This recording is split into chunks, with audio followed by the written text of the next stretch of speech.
Esta é uma aula de Circuitos Elétricos 1. Lembramos que o material está disponível na plataforma Moodle e também na página e canal YouTube do professor. Nesta aula vamos estudar o teorema da máxima transferência de potência e também eficiência ou rendimento de circuitos elétricos. A máxima transferência de potência é comum durante o projeto ou desenvolvimento ou construção de circuitos e equipamentos, como por exemplo, quando se faz a conexão de caixas de som em amplificadores de áudio, em que o casamento de impedância entre os alto-falantes e o amplificador de áudio é importante para que ocorra a transferência da máxima potência possível. Então, o teorema da máxima transferência de potência, ele determina que, em um circuito representado por uma fonte de tensão com uma resistência interna, a máxima transferência de potência irá ocorrer se a resistência do circuito externo for igual à resistência interna da fonte. Então, aqui nós mostramos um circuito que tem uma fonte de tensão VI, uma resistência interna RI e conectamos uma carga RL. Para qual resistência de carga RL nós teremos a máxima transferência de potência? Então, a resposta é quando RL for igual a RI, ou seja, quando a resistência do circuito externo, a resistência equivalente desse circuito, for igual à resistência equivalente interna do meu equipamento. Então, como que mostramos ou demonstramos que RL deve ser igual a RI? Então, usando a regra do divisor de tensão, a tensão sobre o resistor RL será VRL é igual a VI, que multiplica a resistência RL, dividido pela resistência total, que é RI mais RL. Então, nós temos a tensão sobre o resistor. A potência é a tensão ao quadrado sobre a resistência. Então, elevando ao quadrado todo aquele termo e dividindo pela resistência, nós ficamos com a expressão equivalente, que é a potência no resistor, é a tensão ao quadrado vezes a resistência, dividido pela soma ao quadrado das resistências.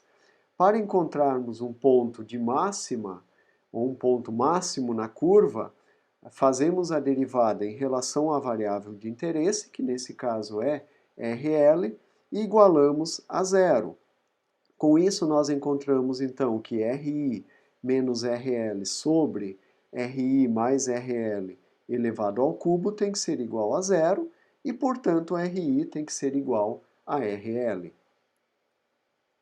Como exemplo, para mostrar então que conforme a resistência da carga nós temos potências diferentes e o ponto máximo ocorre quando as resistências interna e da carga são iguais, então vamos fazer um exemplo aqui com uma fonte de 10 volts que tem resistência interna de 10 ohms.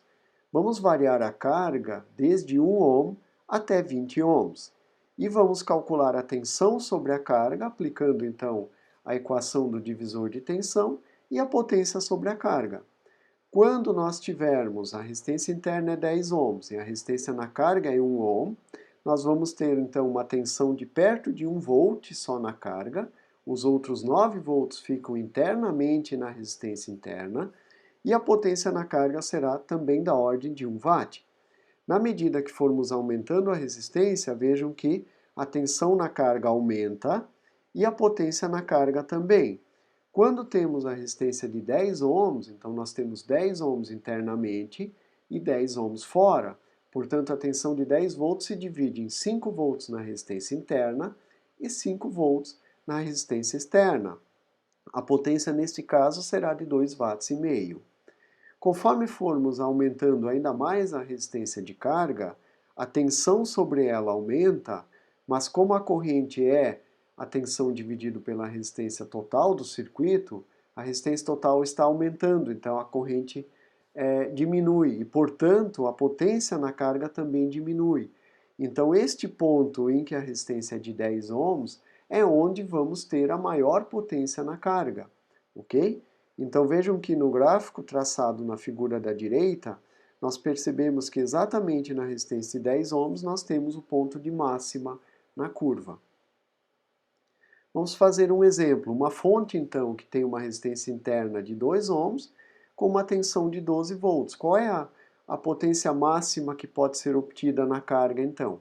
Esta potência máxima pode ser obtida a partir da equação, fazendo, então, que a resistência externa e interna sejam iguais e simplificando a equação.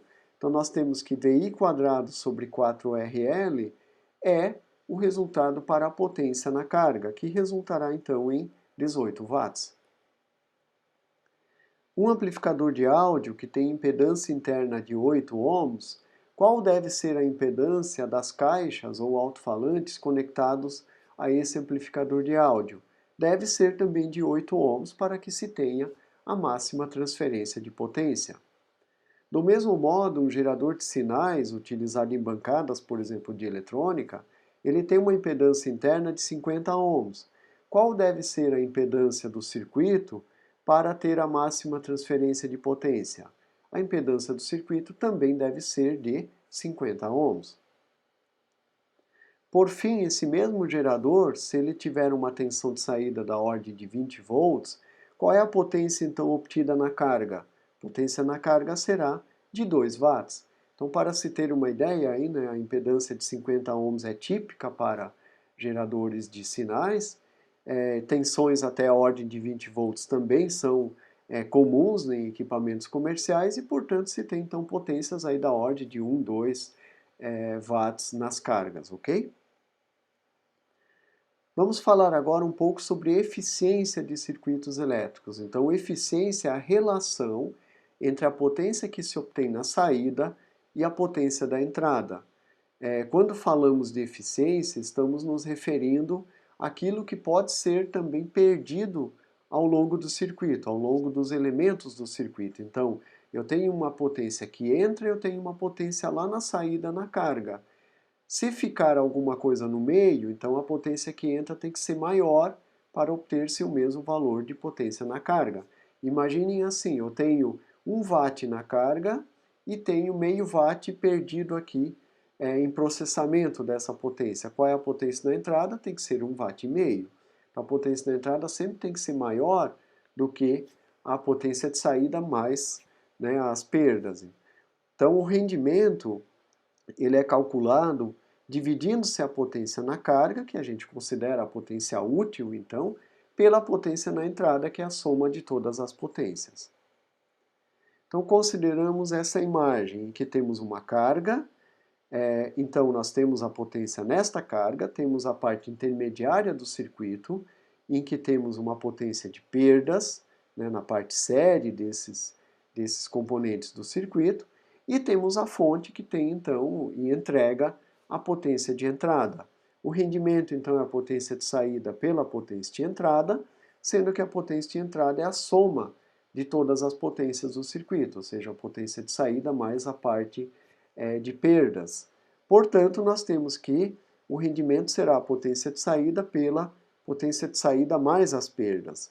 Se as perdas fossem zero, se o circuito fosse ideal e não tivesse perdas, então nós cortaríamos o elemento PS e teríamos então um rendimento de 100%, ou seja, unitário.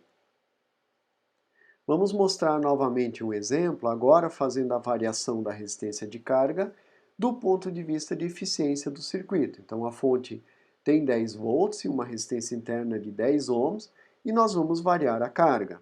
Neste caso, a corrente então ela é a tensão sobre a resistência total, é um circuito série, né, a resistência da fonte mais a resistência da carga, e portanto podemos calcular a potência na carga, a potência no resistor série e a potência na entrada é a soma então dessas duas potências. Portanto, a tabela mostra que quando o resistor na carga tem uma resistência de 0,1 ohm, ou seja, ele é 10 vezes ou 100 vezes menor, enfim, do que a resistência interna, então nós vamos ter uma potência na carga bem pequena e praticamente toda a potência estará sobre a resistência interna. O rendimento será da ordem aí de 1%, ou seja, um rendimento muito baixo, porque toda a potência que a fonte está entregando fica na sua resistência interna. Já quando temos uma resistência de 10 ohms, então nós estamos no ponto de máxima potência, mas do ponto de vista de rendimento, não é onde ocorre o melhor rendimento. Porque aqui eu tenho uma potência de 2,5 watts na carga, mas o rendimento é de 50%, porque metade da potência ficou na resistência interna e a outra metade ficou na carga.